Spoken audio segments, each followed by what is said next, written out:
ఈరోజు మనం dry mutton కర్రీని ఎలా తయారు చేసుకోవాలో చూద్దాము. అందుకోసం ఎండబెట్టిన మటన్ ముక్కల్ని 300 గ్రామ్స్ తీసుకున్నాను.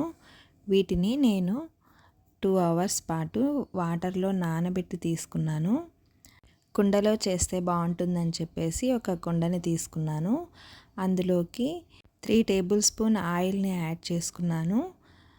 ఆయిల్ యాడ్ చేసుకున్న తర్వాత కొద్దిసేపు కాగిన తర్వాత ఈ విధంగా ఎండు ముక్కల్ని కొంచెం క్రిస్పీగా అయ్యేంత వరకు వేయించుకున్నాను. ఎందుకంటే ఇలా వేయించుకుంటే కర్రీ చాలా టేస్ట్గా ఉంటుంది. అందుకోసం ఈ విధంగా ముక్కల్ని వేయించుకొని ఒక గిన్నెలోకి తీసి పక్కన పెట్టుకున్నాను. ఈ ఎండు తునకల కూర చాలా హెల్త్కి కూడా చాలా మంచిది. ఇందులో ప్రోటీన్, ఐరన్ ఉంటుంది. ఇలా ఈ కొంచెం ఆయిల్లోనే కొన్ని ముక్కలు వేసి వేయించుకొని ఒక గిన్నెలోకి తీసి పక్కన పెట్టుకోవాలి. తర్వాత నేను ఒక ప్లేట్లోకి ఒక పచ్చిమిర్చిని, 2 ఆనియన్స్ని, 3 టమోటాస్ని కట్ చేసి పెట్టుకున్నాను. చూడండి ఈ విధంగా. తర్వాత ఇదే ఆయిల్లోకి మనం మొదటగా ఆనియన్స్ని యాడ్ చేసుకోవాలి. దాంతోపాటే పచ్చిమిర్చిని కూడా యాడ్ చేసుకొని కొద్దిగా కలుపుతూ బ్రౌన్ కలర్ వచ్చేంత వరకు వేయించాలి. తర్వాత ఇందులోకి కొద్దిగా సాల్ట్ని కూడా యాడ్ చేసుకోవాలి. సాల్ట్ యాడ్ చేయడం వల్ల ఇవి తొందరగా వేగుతాయి. ఇందులోకి కొద్దిగా పసుపును కూడా యాడ్ చేసి కొద్దిగా కలుపుతూ వేయించాలి. తర్వాత అల్లం వెల్లుల్లి పేస్ట్ని కూడా యాడ్ చేసి పచ్చివాసన వెళ్ళేంత వరకు కలుపుతూ వేయించుకోవాలి. చూడండి ఈ విధంగా కొద్దిగా వేగిన తర్వాత అందులోకే టమోటాలని కూడా యాడ్ చేయాలి. టమోటాలని యాడ్ చేసిన తర్వాత అవి కూడా కొద్దిగా మగ్గేంత వరకు కలుపుతూ వేయించుకోవాలి. వేగిన తర్వాత ఇందులోకి 1 స్పూన్ కారం పొడిని, 2 స్పూన్ల ధనియా పౌడర్ని యాడ్ చేసుకోవాలి. అందులోకే 2 స్పూన్లు మటన్ మసాలా కూడా యాడ్ చేసుకోవాలి.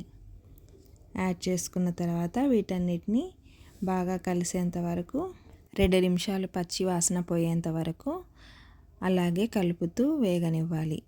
మంటని మీడియం ఫ్లేమ్లో పెట్టుకొని ఈ విధంగానే వేగనివ్వాలి. వేగనిచ్చిన తర్వాత మనము వేయించి పక్కన పెట్టుకున్న ముక్కల్ని ఇందులోకి యాడ్ చేయాలి. యాడ్ చేసి 1 నిమిషం పాటు కలిసేంత వరకు కలిపి తర్వాత ఇందులోకి మటన్ ముక్కలన్నీ మునిగేంత వరకు వాటర్ని యాడ్ చేసి మూత పెట్టి 75% కుక్ అయ్యేంత వరకు ఉడకనివ్వాలి. చూడండి ఈ విధంగా మూత పెట్టి ఉడకనివ్వాలి.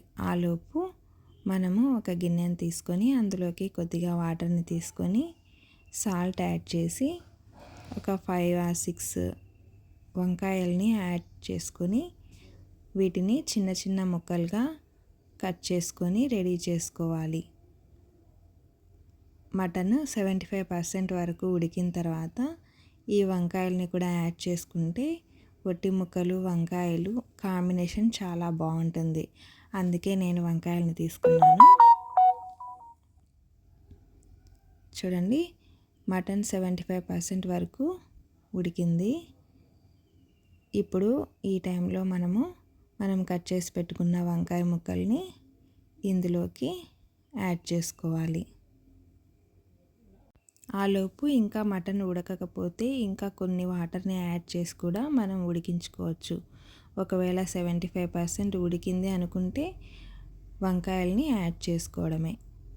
ఈ వంకాయలు యాడ్ చేసుకున్న తర్వాత కొద్దిగా సమయమే పడుతుంది. ఒక 5 మినిట్స్లో ఉడికిపోతుంది. వంకాయలు కూడా 5 మినిట్స్ వరకు ఉడికిన తర్వాత మనము ఉప్పు కారం సరిపోయిందో లేదో చూసుకొని ఈ టైంలోనే యాడ్ చేసుకుంటే పూర్తిగా కలిసిపోతుంది. ఈ విధంగా మూత పెట్టి ఉడికించుకున్న తర్వాత చూడండి చాలా బాగా ఉడికింది. మనకి ఇది సంగటిలోకి చాలా మంచి కాంబినేషన్గా ఉంటుంది, టేస్టీగా ఉంటుంది. కుండలో చేసాం కాబట్టి ఇంకా మరింత టేస్టీగా ఉంటుంది. మీరు కూడా ఇంట్లో ట్రై చేయండి. ఈ వీడియోస్ కానీ మీకు నచ్చినట్లయితే లైక్ చేసి, సబ్స్క్రైబ్ చేసి, షేర్ చేయండి. Thank you so much for watching this video.